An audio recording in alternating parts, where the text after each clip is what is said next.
नमस्कार, दिन भर की बड़ी खबरों में आपका स्वागत है। मैं हूं आंचल। आज इस बुलेटिन में बात होगी बिहार चुनाव की तारीखों के ऐलान की तैयारियों की, लद्दाख हिंसा को लेकर गृह मंत्री के इस्तीफे की उठती मांग की, देखेंगे क्यों बिहार चुनाव से पहले एनडीए में छिड़ी महाभारत, क्यों मोदी नेतन्याहू की दोस्ती पर भड़की सोनिया गांधी, जानेंगे नितिन गडकरी ने मोदी सरकार को क्यों दी चेतावनी, और बुलेटिन के आखिर में देखेंगे जाने माने कार्टूनिस्ट इरफान की किस खबर पर पड़ी तिरछी नजर।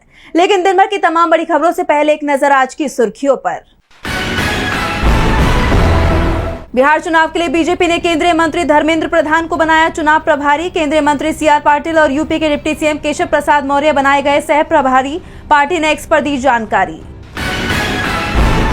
केंद्र ने हाईकोर्ट को दी जानकारी, अरविंद केजरीवाल को 10 दिन में मिल जाएगा नया सरकारी बंगला। अभी पार्टी सांसद के आवास पर रह रहे हैं केजरीवाल।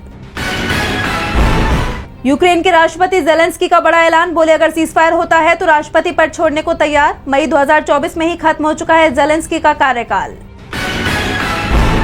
लाल निशान पर बंद हुआ शेयर बाजार, 555 अंकों की गिरावट के साथ 81,159 पर बंद हुआ सेंसेक्स, तो वहीं 166 अंकों की गिरावट के साथ 24,890 पर बंद हुआ निफ्टी। ये तो थी सुर्खियां। अब बात आज की सबसे बड़ी खबर की। बिहार में विधानसभा चुनाव की तारीखों का ऐलान कब होगा, इसे लेकर चर्चाएं तेज हो चुकी हैं। चुनाव आयोग की तरफ से अब बिहार विधानसभा चुनाव के लिए प्रशासन को आदेश भी जारी कर दिए गए हैं। तो कब तक बिहार चुनाव की तारीखें आ जाएंगी सामने, देखिए इस रिपोर्ट में। बिहार में विधानसभा चुनाव की तारीखें जल्दी सामने आने वाली हैं। जिस समय एसआईआर पर सुप्रीम कोर्ट में सुनवाई चल रही होगी, उसी दौरान चुनाव आयोग बिहार विधानसभा चुनावों की तारीखों का ऐलान करेगा। चुनाव आयोग की तरफ से जो कार्यक्रम तय किया गया है, उसमें 7 से 9 अक्टूबर के बीच में कभी भी चुनावों का ऐलान किया जा सकता है, जबकि सुप्रीम कोर्ट में एसआईआर के मामले को लेकर 8 और 9 अक्टूबर को सुनवाई होगी। यानी सुप्रीम कोर्ट के फैसले से पहले ही चुनाव की तारीखों का फैसला हो जाएगा। इसके लिए चुनाव आयोग ने 6 अक्टूबर तक सभी अधिकारियों के तबादले पूरे करने का आदेश जारी किया है। आयोग ने ये भी साफ कर दिया है कि 3 साल से एक ही जगह पर तैनात अधिकारियों के ट्रांसफर किए जाएंगे। इसके साथ ही कोई भी चुनाव अधिकारी अपने गृह जिले में तैनात नहीं रहेगा। आयोग ने 6 अक्टूबर को ट्रांसफर से जुड़ी पूरी रिपोर्ट दिल्ली भेजने के आदेश भी दिए हैं। काउंटिंग को लेकर भी चुनाव आयोग ने तस्वीर पूरी तरह से साफ कर दी है।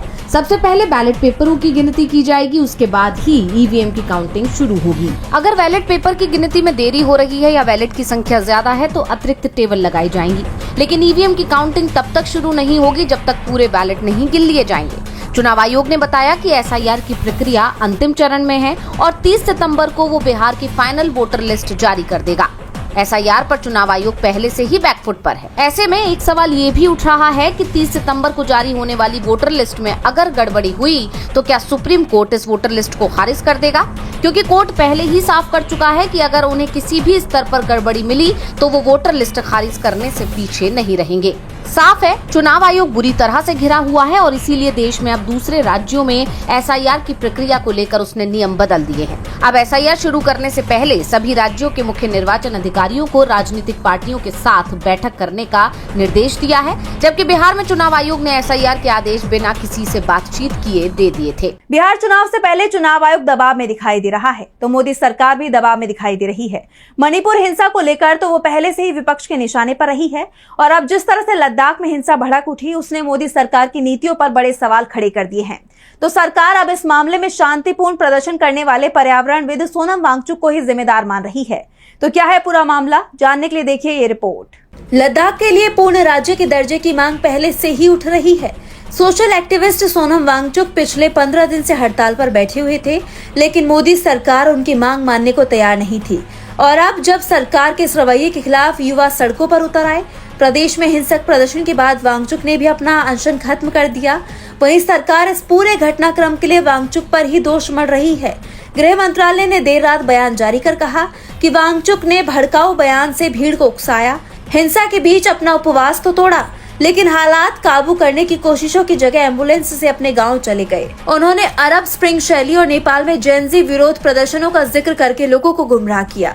यानी एक तरह सोनम वांगचुक जो लद्दाख की जनता की आवाज उठा रही हैं, सरकार उनकी मांग नहीं सुन रही और अब जब लोगों का गुस्सा फूट पड़ा और केंद्र का प्रशासन हालात संभालने में नाकाम रहा, तो उसका ठीकरा भी अब वांगचुक पर ही फोड़ा जा रहा है। इस पर बीजेपी के ही नेता ने सरकार को आईना दिखाया है। पूर्व सांसद सुब्रमण्यम स्वामी ने तो गृह मंत्री का इस्तीफा ही मांग लिया। उन्होंने ट्वीट किया कि अमित शाह को इस्तीफा दे देना चाहिए, क्योंकि वो लद्दाख में शांति बनाए रखने में विफल रही हैं।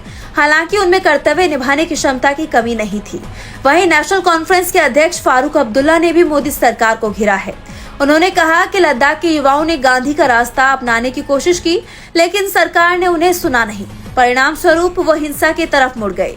केंद्र सरकार से अपील की है कि वो शक्ति का प्रदर्शन बंद कर संवाद का रास्ता अपनाए। यानी लद्दाख मामले में अब मोदी सरकार बुरी तरह से घिर गई है। लेकिन क्या अब वो लद्दाख के लोगों की मांग मानेगी, ये देखने वाली बात होगी। वांगचुक को घेरने की कोशिश में सरकार ही बुरी तरह से घिरती दिख रही है। वांगचुक ने भी कहा है कि सरकार को किसी के सिर अपनी असफलताओं का ठीकरा फोड़ना है। कोई भी नहीं मिलेगा तो ये मेरे सिर फोड़ दिया जाएगा। मोदी सरकार अपनी असफलता छिपाने की कोशिश कर रही है, जिसे लेकर बीजेपी के अंदर भी सवाल उठ रहे हैं। तो सवाल एनडीए के अंदर भी उठ रहे हैं, खास तौर पर बिहार विधानसभा चुनाव को लेकर। तो कैसे बिहार में बुरी तरह से घिरता दिख रहा है एनडीए, देखिए इस रिपोर्ट में। बिहार विधानसभा चुनाव से पहले एनडीए में सब कुछ ठीक नहीं चल रहा है। मुजफ्फरपुर के गाय घाट में आयोजित एनडीए कार्यकर्ता सम्मेलन में टिकट दावेदारों के समर्थकों के बीच जमकर बवाल हो गया, जिसके बाद सम्मेलन का मैदान जंग का मैदान बन गया। ये सब कुछ तब हुआ जब जेडीयू नेता प्रभात किरण और एलजेपी की पूर्व प्रत्याशी कोमल सिंह के समर्थक आपस में भिड़ गए। दोनों गुटों के बीच तीखी नोकझोंक जल्द ही हाथापाई में बदल गई, जिसके बाद मौके पर भगदड़ मच गई। इस अफरा तफरी में कई लोग घायल हो गए। ये घटना दिखाती है कि एनडीए के भीतर सीटों के बंटवारे और टिकट की दावेदारी को लेकर कितनी गहरी असहमति है। मंच पर मौजूद नेताओं के सामने ही प्रभात किरण और कोमल सिंह के बीच तीखी बहस हुई, जहां टेबल पलट दिए गए और कुर्सियां तोड़ दी गई। इस दौरान मंच पर जेडीयू विधान